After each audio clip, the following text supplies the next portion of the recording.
Hello there, juicy watermelon. So the US Fed is pretending that they can hike interest rates. They know banks are wrecked. And don't you ever forget it, friends. We are going full blown here. They know. Don't think these people on TV know what they're talking about. All right. The US Fed knows there is a lot of poopy explosions going on. Okay. They are not silly. They understand the Ponzi system. That's why they operate it. And the banking crisis run is inevitable. What we've just seen is the start. They've eventually going to come to the conclusion that they're just going to have to print for everyone. Or do they have a bigger plan? Do they want us to move on to the CBCs? I think so. I think it's almost in 100% guaranteed. Doesn't take a genius to figure that one out. But how? How are you going to move to the CBDCs? You need a reason. The reason is maybe your own bank can go insolvent. There's not enough money. There's a bank run. Isn't that perfect to usher in people to the CBDC junk? Perfect situation. Maybe they're going to manufacture a crisis. Or perhaps raising interest rates. They knew it was coming anyway. But you know, it doesn't really matter because they've only got one tool. Everything is fixed by money printing. Everything. Absolutely everything, friends. It's crazy how every time a crisis happens, they bring some guy, some girl on TV and they go, oh, the US Fed, let's defend the sanctity of the US dollar. Every time the response is a new program, a new swap line, a new this, that, up, down, left, right, jizz, jazz, put your pants back on. It's a family-friendly show. I'm telling you now, they only have one tool, debase the currency. That's it. They print every single time. They call it a new name. It's boring. BTFP, XYZ, no one cares. You shouldn't care. You know what happens. They've only got one tool. If the money supply contracts, that means banks are going under. That means people are going to be on the street. That means people are going to, quote unquote, wake up from the matrix and they're going to say, oh, you've been printing money this whole time to give to your friends. Super cheap loans. Huh, how's that work? You know, by the way, that's what they do. I'm not even joking. They're not exaggerating here. They print money. They keep the rates low. Banks and all the insider scum, they get to buy the money for cheap. They do. Cheaper than everyone else. It's a scam, friends. It's a scam. The whole thing's a scam. And just like for some fun tongue-in-cheek expressions, a scam is anything that me and you are not early to. And we're not early to this banking system. Far opposite. So what's the next conclusion? The next conclusion is crypto goes up because we're denominated against the US dollar. Isn't that cool? The US dollar is getting weaker. And there's so much out there. When it rushes into property, it doesn't pump it as much. When it rushes into stonks, it doesn't pump it as much. When it rushes into metals, it doesn't pump it as much. Anywhere near like the level it does in crypto. Because we're smaller. We're just a smaller bucket. There's so much water around and our bucket's really small. It doesn't take much to fill it up. And if you want to know specifically what that translates to, the bids and the offers are much thin on Uniswap and on our exchanges. The spot available, spot SPOT, so not leveraged, so the actual physical coins, the physical imaginary coins that we base our whole life off in crypto, there's not enough to go around. So when anyone, medium-sized whale comes in, they do a lot of damage to the upside, to the people selling. That's who they do the damage to when it starts getting taken off the market. And the beautiful thing is, you don't need all of them to put all of their money because there's 40 trillion US dollars floating around out there. And by the way, the real number is 100 trillion plus, but the reported number is 40 trillion, right? They do a lot of shadowy stuff and a lot of it gets laundered. You can never really find the real number, right? 40 trillion. Crypto is like what, 1.3 now? It's still less than 10. That's way too cheap. Way too cheap. Doesn't take much, friends. you know how thin crypto is. Of the 40 trillion just floating around out there, just in cash, right? So I'm not assuming anybody sells stocks for it or property. I assume zero rotation out of bonds, zero. Okay, I'm super conservative. If you just look at that US dollar amount, the floating fiat cash, you only need 1 trillion of that 40 to come in, right? Because you know that 40 trillion sitting out there, that is 1-for-1 liquidity. You know, if you have cash under your mattress and you move that cash somewhere else, right? You still got that cash.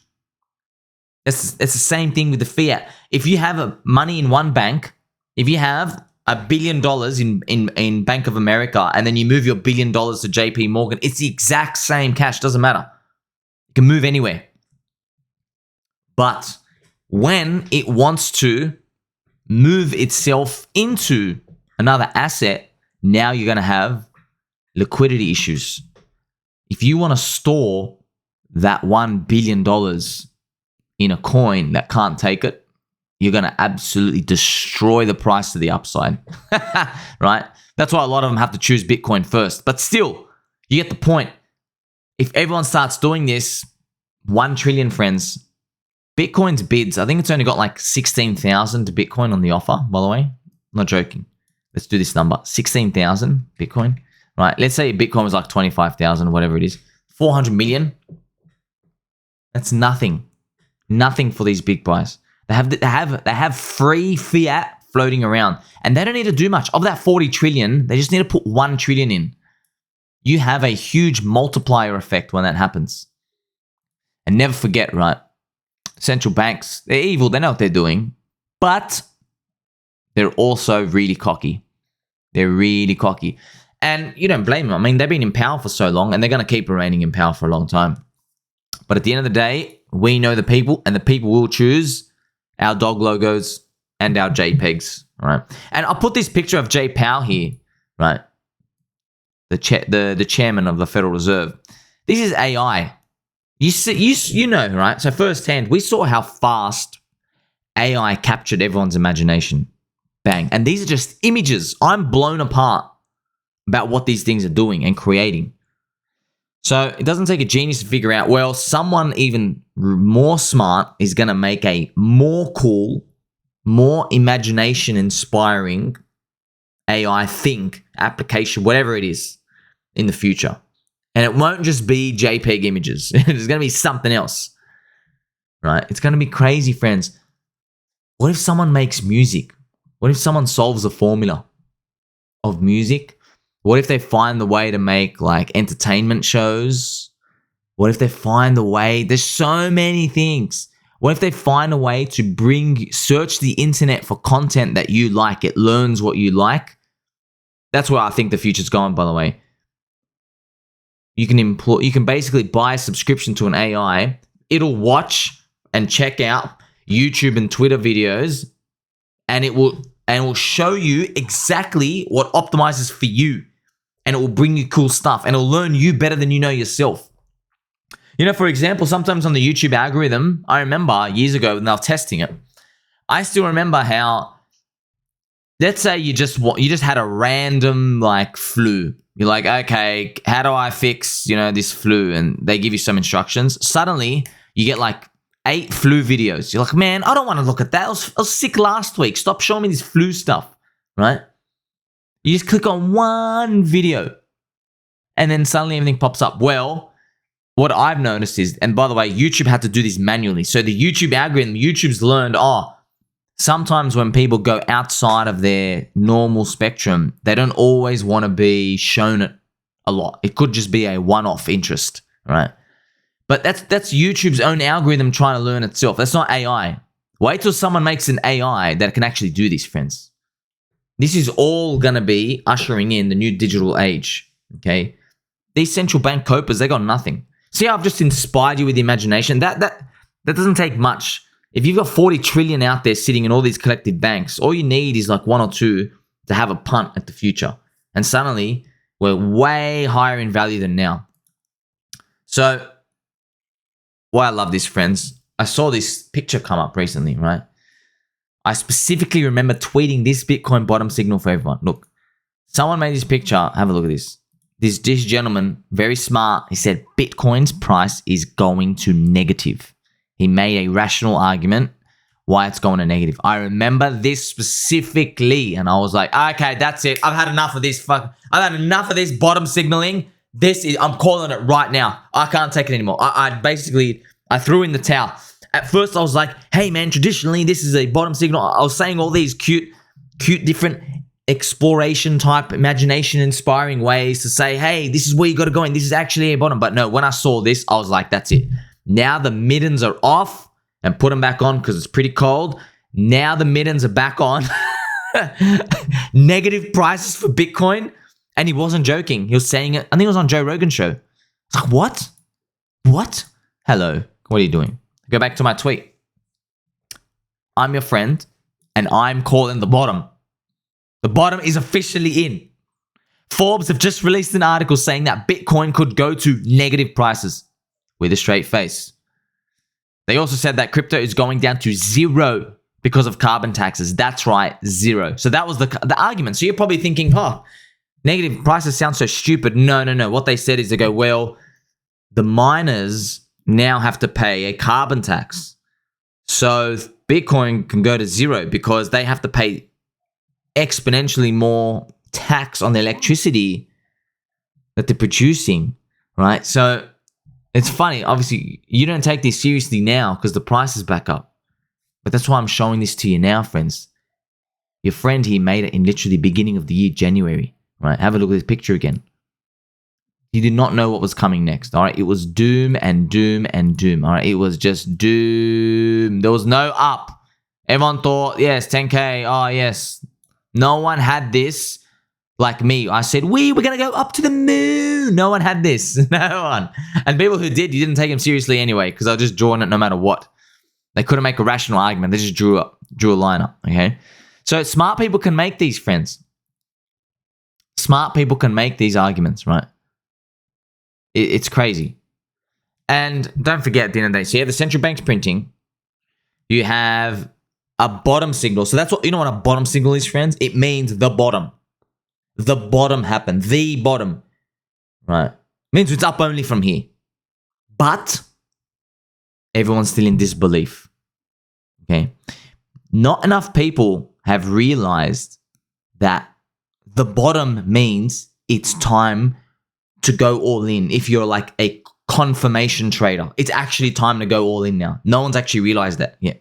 And you might be saying, hey, isn't that bad for us? No, it's not. No, it's not. It's good. You want everybody to not be in tune with it now because that's our competitive edge. And that also means we have more juice left. We have more fuel left in the tank for this rocket. We've barely lifted. No one's realized it. It's going to be hope and disbelief recycled, okay? Hope and disbelief. So right now, it's full disbelief still. People still like, disbelief. Have you noticed, if you go look around, do your own mental surveys about, when at the bottom, 0% of people were on board with me. Zero. It was literally me and 100 people on the other side. Not 99, 100. Okay? Literally 100. Okay? Now it's about, I would say 20 to 80 people. Right? And the other one went home. He went home. He couldn't take it anymore. He partied too hard last night. 20 to 80 people, I would say. When we start to get dangerous is when there's about like 65, 35, I think. Once you start going, 2/3 of people now believe the bottom's in. By the way, when I say dangerous, it's not really dangerous. It just means that on that Bitcoin wave going up, right? The Bitcoin chart, going up, if everyone now, you suddenly know, everyone's come to realization that the bottom's in, that means all the weak hands who are waiting for a confirmation, they're back in, and then you start getting this belief scare again. Okay? That's what ends up happening. Okay? It is 3 steps forward, 2 steps back. So that's what it means. It doesn't mean like, we're going back to the low. It just means like, we're going to have to sit around for a month while everyone thinks it's over again, right? Or it could be 2 months. So Jim Cramer, of course, the inverse oracle god. By the way, I'm telling you, I'm not fading this guy anymore. I faded him once. I went with him like, I think 10 times, and I'm like, okay, this streak is too much. I don't believe his next call is going to happen. Guess what? His next call happened, and I've been going with him ever since. And guess what? Every single call has been correct. Now, I don't make trades or anything off him, but, you know, when I make the memes and we join him in the journey, the journey to somehow be the inverse Oracle God, I'm telling you, this man is cursed beyond imagination. He really is. By the way, friends, a lot of you guys think Jim Cramer is purposefully making the wrong moves. I'm telling you now, he's not. The man is actually cursed. He's a living curse. He will go to cities and they'll explode. He goes to sporting teams, someone dies. I'm not joking. The man is a living curse. He's an actual curse. There's a permanent black cloud over this man's head. I know it sounds crazy, but I'm just, yes, it's not. It goes beyond this crypto. Yes, everything is. If we were in ancient times, he's like one of those, he'd be accused of being a witch. Right? So his next one's Deutsche Bank, right? Deutsche should have gone down a long time ago, but maybe it's time. Right? I just want you to know, look, the banking crisis, friends. Silicon Valley Bank, Signature Bank, Credit Suisse, Deutsche. This is what we want to see, but I've been waiting for like 10 years for this, by the way. These things have been down so bad for so long. I've been waiting for so long, and here we are. It's great that at the same time I'm waiting for these to happen, it's also pumping our crypto back because it means I have to print money. So you put all this together, you got to stay long crypto. You got to stay long. The thesis is starting to play out, and enough people are on the sidelines, but they haven't realized it yet. But you know what they have probably realized? We've got a life-lasting friendship here. Tell your mum and your dad that you love them, friends.